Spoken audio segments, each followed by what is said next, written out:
Hello ನಮಸ್ಕಾರ ಎಲ್ಲರಿಗೂ ಮಾನಸಾಸ್ kitchen ವ್ಲಾಗ್ಗೆ ಸ್ವಾಗತ.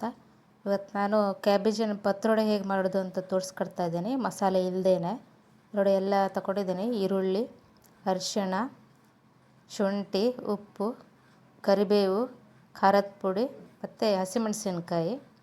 ಇದ್ರ ಜೊತೆಗೆ ಕ್ಯಾಬೇಜು ಸ್ವಲ್ಪ ಸಣ್ಣದಾಗಿ ಕಟ್ ಮಾಡಿಕೊಂಡು ತೊಳ್ಕೊಂಡಿದ್ದೀನಿ ಇದನ್ನು.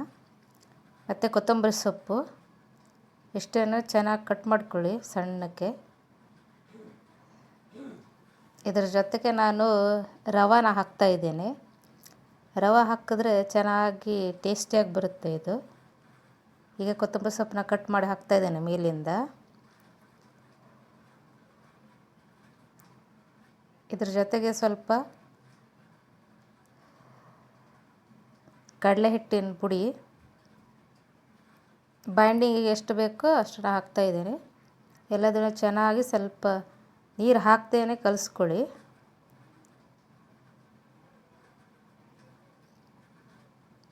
ನೋಡಿ ಎಲ್ಲನೂ ಒಟ್ಟಿಗೆ ಮಿಕ್ಸ್ ಹಾಕಬೇಕು ಚೆನ್ನಾಗಿ.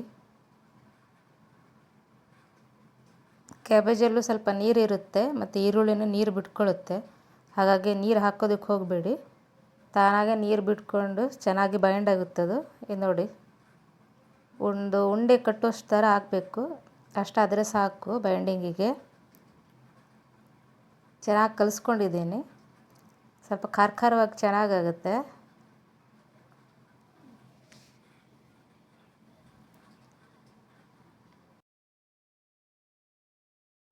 ಇದ್ರ ಜೊತೆಗೆ ನಾನು ಇವತ್ತು ಸಾಂಬಾರು ಕೂಡ ಮಾಡ್ಕೊಂಡಿದ್ದೀನಿ ಊಟಕ್ಕೆ. ಅದೇನು ರೆಸಿಪಿ ತೋರಿಸಿಲ್ಲ ನಾನು. ಬದನೆಕಾಯಿ ಸಾಂಬಾರು ಇದು ನಾರ್ಮಲಾಗಿ ಎಲ್ಲರೂ ಮಾಡ್ತಾರಲ್ವ, ಅದೇ ರೀತಿ ಮಾಡಿದ್ದೀನಿ. ಕ್ಯಾರೆಟು ಮತ್ತು ಬದನೆಕಾಯಿ ಹಾಕಿ. ಈಗ ಆಗಿದೆ ಇದು ಸಾಂಬಾರು. ಇದಕ್ಕೆ ನಾನು ಒಗ್ಗರಣೆ ಹಾಕ್ಕೊಳ್ತೀನಿ ಲಾಸ್ಟಿಗೆ. ಕುದೀಲಿ ಇದು ಚೆನ್ನಾಗಿ ಕುದ್ದ ಮೇಲೆ ಬೆಳ್ಳುಳ್ಳಿ ಒಗ್ಗರಣೆನ ಹಾಕ್ಕೊಳ್ತಾ ಇದ್ದೀನಿ ನಾನು ಸಾಮಾನ್ಯವಾಗಿ ಯಾವತ್ತು ಈ ಹಿಂಗಿನ ಒಗ್ಗರಣೆ ಹಾಕ್ಕೊಳ್ತೀನಿ. ಇವತ್ತು ನಾನು ಬೆಳ್ಳುಳ್ಳಿ ಒಗ್ಗರಣೆನ ಹಾಕ್ಕೊಳ್ತಾ ಇದ್ದೀನಿ. ನೋಡಿ ರೆಡಿಯಾಗಿದೆ ಸಾಂಬಾರು. ಬದನೆಕಾಯಿ ಸಾಂಬಾರು ಜೊತೆಗೆ ಇವತ್ತೇ ಕ್ಯಾಬೇಜ್ ಪತ್ರೊಡೆ. ನೋಡಿ ತವ ಕಾದಿದೆ. ಇದಕ್ಕೆ ಸ್ವಲ್ಪ ಎಣ್ಣೆ ಹಾಕೋತೀನಿ ನಾನು. ಇದಕ್ಕೆ ಸ್ವಲ್ಪ ಜಾಸ್ತಿನೇ ಎಣ್ಣೆ ಬೇಕಾಗುತ್ತೆ, ಶಾಲೋ ಫ್ರೈ ಆದ್ರೂ ಕೂಡ. ಎಷ್ಟು ಎಣ್ಣೆ ಹಾಕ್ತೀವಿ ಅಷ್ಟು ಟೇಸ್ಟ್ ಬರುತ್ತೆ ಇದು. ಸ್ವಲ್ಪ ಎಣ್ಣೆ ಹಾಕಿ ಈಗ ಏನು ನಾವು ಕಲಸಿಟ್ಟಿದ್ದೀವಲ್ವ ಕ್ಯಾಬೇಜಿಂದು ಮಿಶ್ರಣ, ಇದನ್ನು ಸ್ವಲ್ಪ ಉಂಡೆ ಥರ ಮಾಡಿ ಹಾಗೆ ಬಾಣಲೆಯಲ್ಲಿ ತಟ್ಕೊತೀನಿ ನಾನು. ಸಣ್ಣ ಸಣ್ಣ ಈ ರೊಟ್ಟಿ ಥರ ತಟ್ಕೊತೀನಿ. ನೋಡಿ ತೋರಿಸ್ತಾ ಇದ್ದೀನಿ ನಾನು ನಿಮಗೆ. ಈ ರೀತಿ ಸ್ವಲ್ಪ ಉಂಡೆ ಥರ ಮಾಡಿಕೊಂಡು ಈ ರೀತಿ ಕೈಯಿಂದಲೇ ಸ್ವಲ್ಪ ತಟ್ಕೊಳ್ಳಿ. ಸ್ವಲ್ಪ ತೆಳ್ಳಗೆ ಮಾಡ್ಕೊಳ್ಳಿ, ಕ್ರಿಸ್ಪಿಯಾಗಿ ಚೆನ್ನಾಗಿ ಬರುತ್ತೆ. ಇಲ್ಲಾಂದರೆ ಸ್ವಲ್ಪ ದಪ್ಪ ಆದರೆ ಒಳಗಡೆ ಎಲ್ಲ ಬೇಯೋದಿಲ್ಲ ಚೆನ್ನಾಗಿ. ಎಷ್ಟು ತೆಳ್ಳಗಾಗುತ್ತೆ ಅಷ್ಟು ತೆಳ್ಳಗೆ ಮಾಡ್ಕೊಳ್ಳಿ. ಇದನ್ನು ಒಂದು 4-5 ಆಗುವಷ್ಟು ಒಂದು ಸತಿ ಹಾಕ್ತಾಯಿದ್ದೇನೆ ನಾನು ಬಾಣಲಿಗೆ.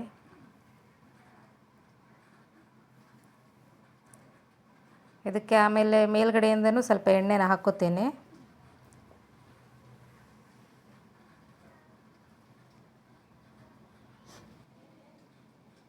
ಈ ರೀತಿ ಚೆನ್ನಾಗಿ ಸ್ಪ್ರೆಡ್ ಮಾಡ್ಕೊಳ್ಳಿ. ಇದನ್ನು ಸ್ವಲ್ಪ ಟೈಮ್ ತಗೊಳುತ್ತೆ ಇದು ಫ್ರೈ ಆಗಲಿಕ್ಕೆ, ಯಾಕಂದರೆ ಕ್ಯಾಬೇಜ್ ಅಲ್ವಾ, ಚೆನ್ನಾಗಿ ಬೇಯಿಸಬೇಕು ಅದನ್ನು. ಎಲ್ಲದನ್ನು ಹಾಕಿ ಒಂದು ಲಿಡ್ಡನ್ನು ಮುಚ್ಚಿ ಬೇಯಿಸ್ಕೊತೀನಿ ನಾನು.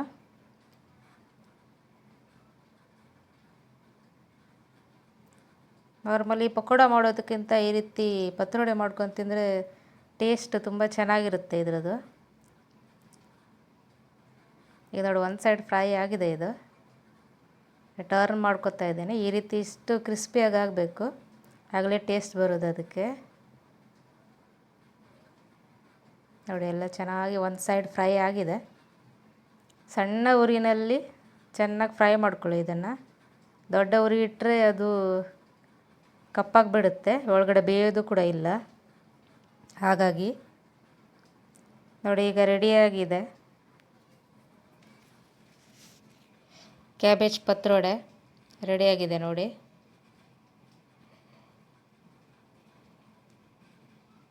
ಇವತ್ತು ಊಟಕ್ಕೆ ಬದನೆಕಾಯಿ ಸಾಂಬಾರು ಮತ್ತು ಕ್ಯಾಬೇಜ್ ಪತ್ರೊಡೆ ಚೆನ್ನಾಗಾಗುತ್ತೆ ಊಟಕ್ಕೆ.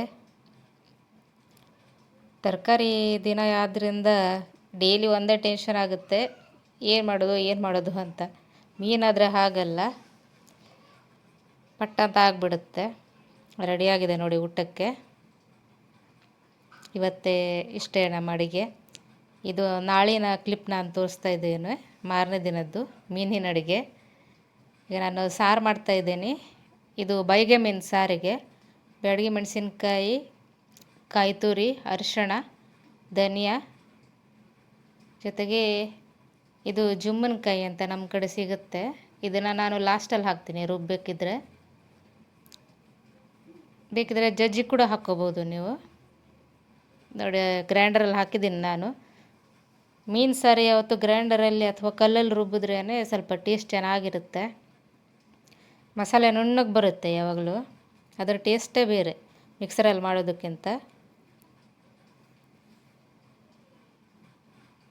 ನೋಡಿ ಮೀನು ನೋಡಿ, ತರಲೆ ಮೀನು ಮತ್ತು ನಮ್ಮ ಕಡೆ ತರಲೆ ಮೀನು ಅಂತಾರೆ ಇದಕ್ಕೆ, ಬಂಗಡೆ ಮೀನು ಸ್ವಲ್ಪ ದೊಡ್ಡ ದೊಡ್ಡದಾಗೇ ಇದೆ. ಅದಕ್ಕೆ ಜಾಸ್ತಿ ನಾನು ಎಲ್ಲನೂ ಫ್ರೈ ಮಾಡೋದಕ್ಕೆ ಹೋಗಿಲ್ಲ. ನೋಡಿ ಮಧ್ಯದಲ್ಲಿ ಸ್ವಲ್ಪ ಫ್ರೂಟ್ಸ್ನ ತಿಂತಾ ಇದ್ದೇನೆ ನಾನು. ಇವತ್ತು ಸಂತ್ರ, ಇದರ ಜೊತೆಗೇ ಅಡುಗೆ ತಯಾರಿ ನಡೀತಾ ಇದೆ. ಇದು ಮೀನಿನ ಫ್ರೈಗೆ ನಾನು ರೆಡಿ ಮಾಡ್ಕೊಳ್ತಾ ಇದ್ದೇನೆ. ಹುಣಸೆ ಹಣ್ಣನ್ನು ನೀರಲ್ಲಿ ಹಾಕಿ ಕಿವುಚಿ ಇಟ್ಕೊಂಡಿದ್ದೇನೆ. ಜೊತೆಗೆ ಬೆಳ್ಳುಳ್ಳಿನ ಜಜ್ಜಿಟ್ಕೊಂಡಿದ್ದೇನೆ. ಇದಕ್ಕೆ ಉಪ್ಪು, ಖಾರದ ಪುಡಿ, ಸ್ವಲ್ಪ ಅರಿಶಿಣ ಮತ್ತು ಬೆಳ್ಳುಳ್ಳಿ ಜಜ್ಜಿರೋದು ಎಲ್ಲನೂ ಹಾಕಿ ಕಲಿಸ್ತಾ ಇದ್ದೇನೆ ಮೀನು ಫ್ರೈಗೆ. ಇದು ಮೊದಲೇ ರೆಡಿ ಮಾಡಿ ಇಟ್ಕೊಂಡ್ರೆ ಮೀನಿಗೆ ಕೈ ಹಾಕಿದ್ಮೇಲೆ ಯಾವ ಕಡೆನೂ ನಾವು ಟಚ್ ಮಾಡೋದಕ್ಕೆ ಆಗೋದಿಲ್ಲ. ಅದಕ್ಕೋಸ್ಕರ ಮಸಾಲೆ ಎಲ್ಲದನ್ನು ನಾನು ಮೊದಲೇ ರೆಡಿ ಮಾಡಿ ಇಟ್ಕೊಂಡಿರ್ತೇನೆ. ಆಮೇಲೆ ಒಂದು ಸತಿ ಮೀನನ್ನ ಕ್ಲೀನ್ ಮಾಡಿಕೊಂಡು ಅದಕ್ಕೆ ಮಸಾಲೆ ಹಚ್ಚಿದ್ರೆ ಆಯಿತು. ನೋಡಿ ರೆಡಿಯಾಗಿದೆ ಎಲ್ಲ ಮಸಾಲೆ, ಇದನ್ನು ಕಲಿಸ್ಕೊಂಡ್ರೆ ಆಯಿತು. ಈಗ ಮೀನು ಸಾರಿಗೆ ನಾನು ಇಡ್ತಾಯಿದ್ದೀನಿ. ಮಸಾಲೆ ರುಬ್ಬಿದ್ನಲ್ವ ಅದನ್ನು ಕುದಿಸೋದಕ್ಕೆ ಇಟ್ಟಿದ್ದೀನಿ. ಜೊತೆಗೆ ಬೆಳ್ಳುಳ್ಳಿನೇ ಹಾಕ್ಕೊಂಡಿದ್ದೀನಿ ಮತ್ತು ಸ್ವಲ್ಪ ಉಪ್ಪು, ಇಷ್ಟನ್ನು ಹಾಕಿ ಕುದಿಯೋದಕ್ಕೆ ಇಟ್ಟಿದ್ದೀನಿ. ಮೀನು ಸಾರಿಗೆ ಯಾವತ್ತು ಮೊದಲು ಮಸಾಲೆನ ಕುದಿಸ್ಕೋಬೇಕು, ಆಮೇಲೆ ಮೀನು ಹಾಕಬೇಕು. ನೋಡಿ ಮೀನಿಗೆ ಎಲ್ಲ ಮಸಾಲೆನ ಹಚ್ಚಿಟ್ಟಿದ್ದೀನಿ. ನಾನು ಬಂಗಡೆ ಮೀನನ್ನ ಜಾಸ್ತಿ ಫ್ರೈ ಮಾಡ್ತಾ ಇಲ್ಲ, ಸ್ವಲ್ಪ ಹುಳಿ ಮಾಡ್ತಾ ಇದ್ದೇನೆ. ನಮ್ಮ ಕಡೆ ನಾವು ಸಾಲ್ ಅಂತ ಕರಿತೀವಿ ಇದಕ್ಕೆ, ಬಂಗಡೆ ಮೀನು ಸಾಲ್ ಇವತ್ತೆ. ನೋಡಿ ಇದಕ್ಕೆ ಖಾರದ ಪುಡಿ, ಉಪ್ಪು, ಸ್ವಲ್ಪ ಜುಮ್ಮನಕಾಯಿ ಮತ್ತು ನಾನು ಮೀನು ಸಾರಿಗೆ ಮಸಾಲೆ ಮಾಡಿದ್ನಲ್ವ ಅದನ್ನು ಸ್ವಲ್ಪ ಹಾಕಿದ್ದೀನಿ. ಜೊತೆಗೆ ಹುಣಸೆ ಹಣ್ಣು ಮತ್ತು ವಾಟೆ ಹುಳಿ ಇಷ್ಟನ್ನು ಹಾಕಿ ಕಲಸಿಟ್ಟಿದ್ದೀನಿ. ಒಂದು ಸೈಡು ಈ ಮೀನು ಹುಳಿ ರೆಡಿ ಆಗ್ತಾಯಿದೆ, ಇನ್ನೊಂದು ಸೈಡು ಮೀನು ಸಾರು ರೆಡಿ ಆಗ್ತಾಯಿದೆ. ಬಂಗಡೆ ಮೀನು ಹುಳಿ ಮತ್ತು ಬೈಗೆ ಮೀನು ಸಾರು. ಇವತ್ತು ಮೀನಿನ ದಿನ. ಇವತ್ತೆ ಮೀನು ಬೇಗನೆ ಬೆಂದ್ಬಿಡುತ್ತೆ. ಸ್ವಲ್ಪ ಮಸಾಲೆ ಬೇಯಿಸ್ಕೋಬೇಕು ಮೊದಲೇ. ಮೀನು ಹಾಕಿದ್ಮೇಲೆ ಜಾಸ್ತಿ ಸೌಟನ್ನು ಹಾಕೋದಕ್ಕೆ ಹೋಗಬೇಡಿ, ಮೊದಲೇ ಸ್ವಲ್ಪ ಚೆನ್ನಾಗಿ ಕುದಿಸ್ಕೊಳ್ಳಿ ಮಸಾಲೆನ.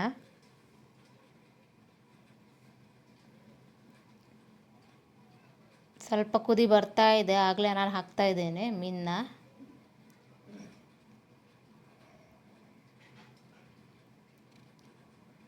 ಬೈಗೆ ಮೀನು ತುಂಬ ಟೇಸ್ಟಿಯಾಗಿತ್ತು ಇವತ್ತೆ. ಬಂಗಡೆ ಮೀನು ಕೂಡ ಸ್ವಲ್ಪ ದೊಡ್ಡದು ಬಂಗಡೆ ಮೀನು, ಅದಕ್ಕೆ ನಾನು ಜಾಸ್ತಿ ಫ್ರೈ ಮಾಡಿಲ್ಲ, ಇದು ಹುಳಿನೇ ಮಾಡಿದ್ದೇನೆ. ಈಗ ನಾನು ತೋರಿಸಿದ್ನಲ್ಲ ಆ ಮೀನಿನ ಹೆಸರು ಗೊತ್ತಿದ್ದರೆ ಹೇಳಿ ಸ್ವಲ್ಪ.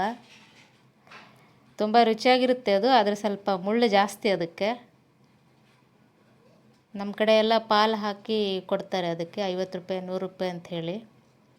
ಬಾಕಿ ಟೈಮಲ್ಲಿ ಯಾರೂ ಕೇಳೋದೇ ಇಲ್ಲ. ಈ ಮಳೆಗಾಲದಲ್ಲಿ ಜಾಸ್ತಿ ಬರುತ್ತೆ ಆ ಮೀನು, ಆಗ ಏನು ಇಲ್ಲದೆ ಇದ್ದಾಗ ಅದನ್ನೇ ತೊಗೊಂಡು ಹೋಗ್ಬೇಕಾಗತ್ತೆ. ಈಗ 1-2 ಎಲ್ಲಾದರೂ ಈ ಮೀನಿನ ಜೊತೆಗೆ ಮಿಕ್ಸ್ ಆಗಿ ಬರುತ್ತೆ ಇಲ್ಲಿ. ನೋಡಿ ಕುದೀತಾ ಇದೆ.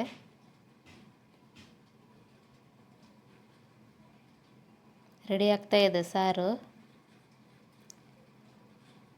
ಹೊಯ್ಗೆ ಮೀನು ಸಾರು ಯಾವಾಗಲೂ ಟೇಸ್ಟಿಯಾಗಿರುತ್ತೆ. ಮೀನು ಚೆನ್ನಾಗಿರಬೇಕು ಅಷ್ಟೇ. ನೋಡಿ ಹುಳಿನೂ ರೆಡಿಯಾಗಿದೆ.